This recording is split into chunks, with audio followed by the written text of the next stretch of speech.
Hello mathematicians, it's Miss Armgard back with another instructional video. Today we are going to create expressions for given situations. So first let's review what we learned from Scott trying to buy his land in Llama. So we have the amount of land, the acres is A, and from the artifact it said that it was from the artifact, it said it was $20,000 per acre. So we're going to multiply the cost times the number of acres. All right, next we had power line, and similar story. It was $13 per foot of power line. He doesn't know how much he needs, but it's 13 per foot. So we are going to multiply that in order to get the amount it costs for the power line. Now, when you have variables where you see the same word, so the cost per foot of water pipe and the number of feet of water pipe are C and W, you're going to do the same thing. You're going to multiply those together. We don't know either of those. As soon as we know one of those numbers, it then becomes the coefficient for the other variable. So we have three terms in this expression because we have two addition signs separating our three terms. All right, so now let's look at Philip and his little brothers. They're trying to play mini golf.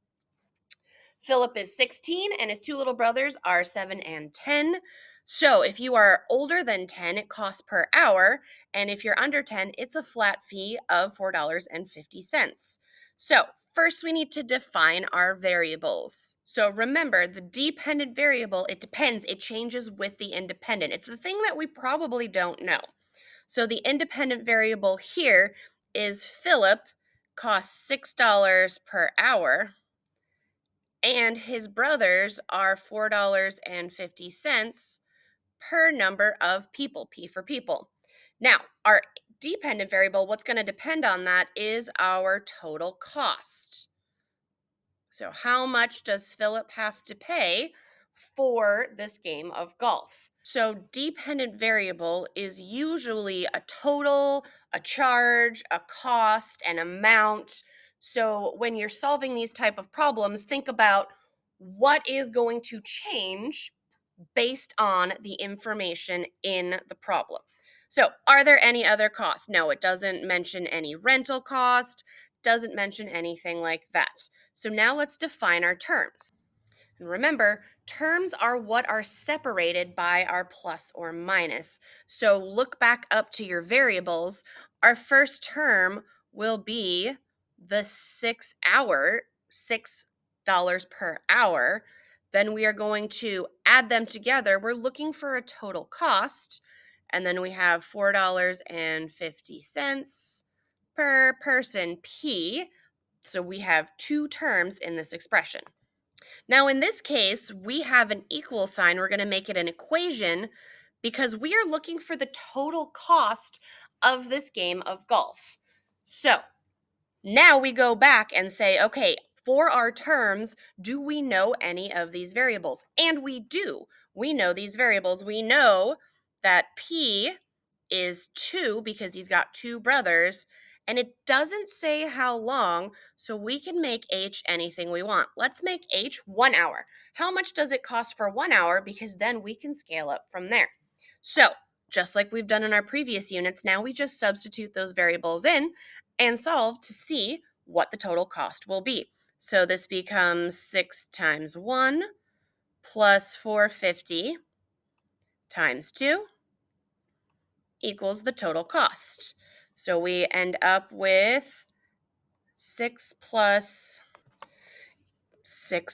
9 equals the total cost, or our total cost will be $15 per hour, because remember, we made the amount of time equal to 1. So $15 per hour is what it's going to cost Philip and his two younger brothers to play golf. Now let's look at multiple variables, so kind of similar to the land in Llama, but now we're going to use fruits and vegetables because Lisa stopped by a stand at the farmer's market and saw a sign for the pricing. You see expression that means we don't have to solve it. We are just setting this up so that if we wanted to solve it, we could, but we don't have to. So the total cost is what we're looking for. She bought a carton of tomatoes. How much is a carton? That's one. So let's go over here to tomatoes. We know tomatoes is T and it is $5 per carton of tomatoes. But we also know that she bought exactly one. So this becomes 5 times 1. Or our tomatoes is 5 plus, let's look at the next one. She bought an unknown amount of watermelon. Well, if it's unknown, we don't know how much. So our watermelon is $2.50. And W is the number of watermelon. We don't know what the watermelon is, so we are going to add that to our final expression. We're going to add it together. What's next? An unknown amount of apples.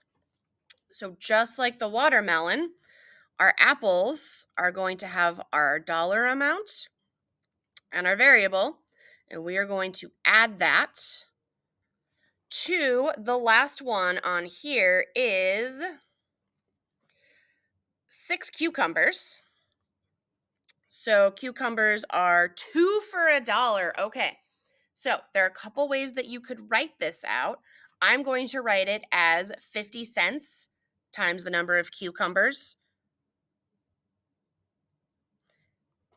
so that we can substitute in 6 over here for C, and we end up getting $3.